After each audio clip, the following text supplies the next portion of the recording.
Alors le voici, on est en train de vivre donc cet instant, l'Autrichien de 45 ans, parachutiste, qui va se lancer dans le vide pour 5 minutes, on le disait à l'instant, de chute libre avant l'ouverture de son parachute. Impossible à cet instant de revenir en arrière de toute façon. Cette capsule, que devient-elle après? Alors, on peut toujours télécommander, d'ailleurs ce sera fait, la séparation de la capsule du reste du ballon. Une fois la séparation faite, la capsule descend sous parachute et atterrit en douceur. Le ballon de son côté est déchiré par télécommande et tombe comme une grosse masse de plastique au sol. Il peut revenir dans la capsule encore, mais je pense qu'il a envie de sortir.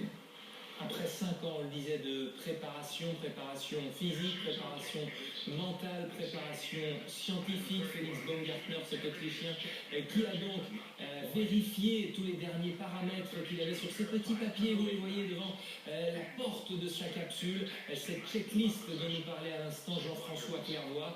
Felix Baumgartner qui va donc s'élancer depuis 39 km d'altitude, très exactement. C'est inscrit en haut de votre écran pour ce nouveau record du monde. C'est une distance évidemment suffisante, largement suffisante pour atteindre ses objectifs de vitesse. Oui, tout à fait. Alors là, je suis en train de penser aux efforts qu'il doit fournir pour vaincre la rigidité de son scaphandre qui offre sur sa peau une contre-pression permettant d'éviter... Ça pèse combien, son équipement? Je pense qu'il doit avoir un équipement total de l'ordre de 15 à 20 kg sur lui à ce moment-là.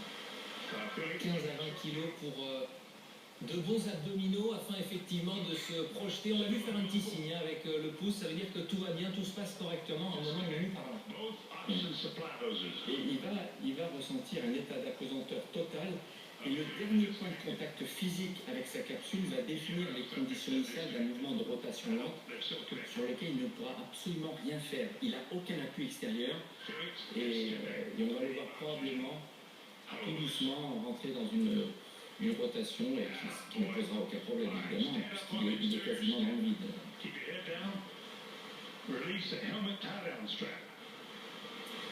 Dans le point d'oxygène, on le voit en bas.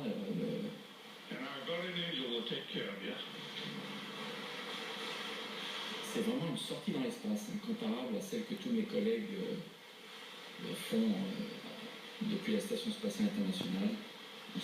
Ce petit bouton rouge, ça veut dire je suis prêt, je vais y aller. On essaie de tendre l'oreille, ce que lui disait le centre de contrôle, Joe Kittinger en bas, Nouveau-Mexique, 39 km plus bas. Je pense que c'est probablement une sécurité pour être sûr que la capsule ne soit pas détachée du ballon avant qu'il ait sauté.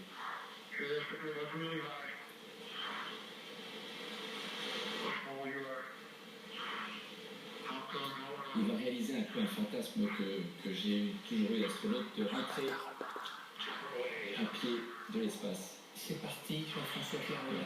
La vitesse avec laquelle il accélère à environ 10 mètres par seconde au carré, ça veut dire que toutes les secondes, sa vitesse augmente de 10 mètres par seconde. Si vous venez de nous rejoindre sur BFM TV, vous venez de le vivre en direct, donc ce saut, ce grand saut dans le vide de Felix Baumgartner, le premier homme peut-être dans quelques minutes à franchir le mur du son en chute libre. Il y avait eu des essais dans les années 1960, pas vraiment validés, il y avait une fusée des appareils en tous les cas, et là la vitesse, 1000 km/h déjà, Jean-François Clairvoy, astronaute à l'Agence Spatiale Européenne, vous êtes avec nous sur BFM TV.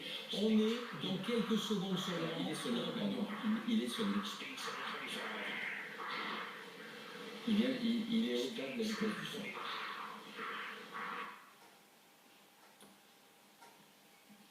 Alors, il commence à tourner, on le voit, mais c'est pas... Avec la tension pour les techniciens, son équipe qui travaille absolument pratiquement, il est en train de tourner. C'est attendu et il ne peut rien y faire. Il ne faut surtout pas qu'il essaie de rattraper ses rotations. Il faut qu'il reste allongé. C'est ce qu'avait connu Joe Kittinger. Les rotations ne sont pas encore trop importantes. Il se stabilise. Excellent. Donc il a réussi à passer la phase la plus difficile, la phase tensionique. La stabilité aérodynamique n'est quasiment pas possible. C'est-à-dire impossible de lutter à cet instant. Le risque quoi? C'est l'évanouissement? Le danger, c'est d'essayer de contrer des rotations avec des gestes similaires que l'on fait à basse altitude et en fait d'augmenter la vrille et de perdre connaissance. Et maintenant il est stabilisé, donc c'est parfait. C'est extraordinaire. On voit sa femme au premier rang qui était en larmes quand il a décollé tout à l'heure aux alentours de 17h30 heure française. Il aura fallu donc près de 2 heures d'ascension avec ce ballon chargé à l'hélium pour Félix Baumgartner. On le rappelle, cet Autrichien parachutiste qui a donc, ça y est, réussi son record, Jean-François Clairvaux. Il a dépassé tout à l'heure les 1200 km/h. Il a déjà 3 records atteints. Il lui reste à atteindre le 4e record qui est le temps de chute libre.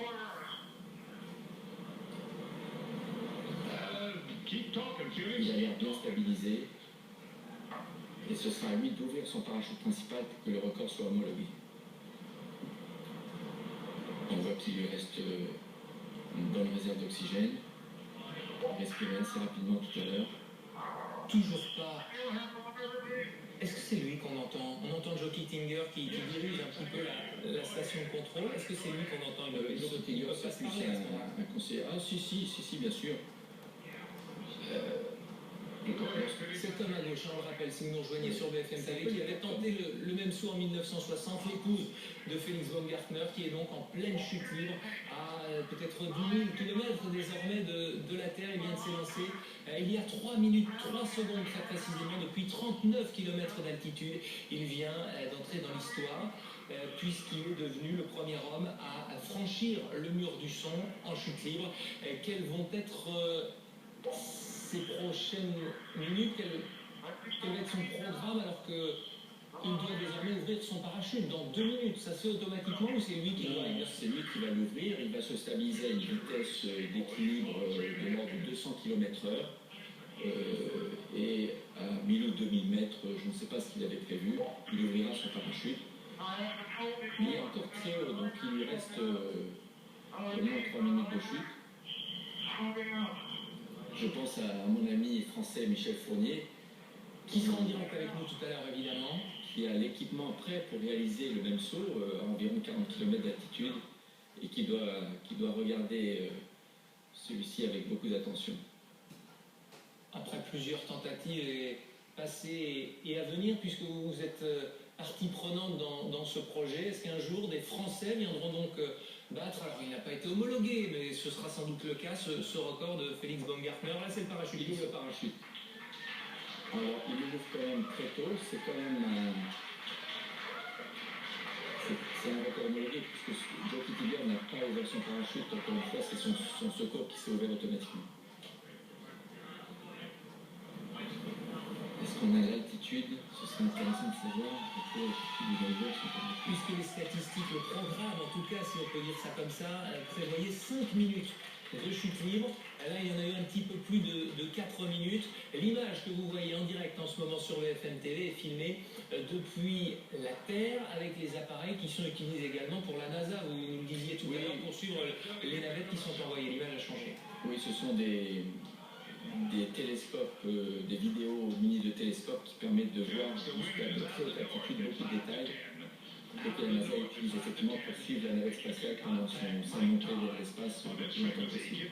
Jean-François Clairvaux, astronaute à l'Agence spatiale européenne, est donc avec nous sur le plateau de BFM TV. Vous venez de vivre ce record du monde réussi pour Félix Baumgartner, l'Autrichien parachutiste, qui est donc devenu le premier homme au monde à franchir le mur du son avec des images impressionnantes, notamment quand il a tourné à plusieurs dizaines de milliers de kilomètres de la Terre. Et nous sommes en direct par téléphone avec Bertrand Piquet.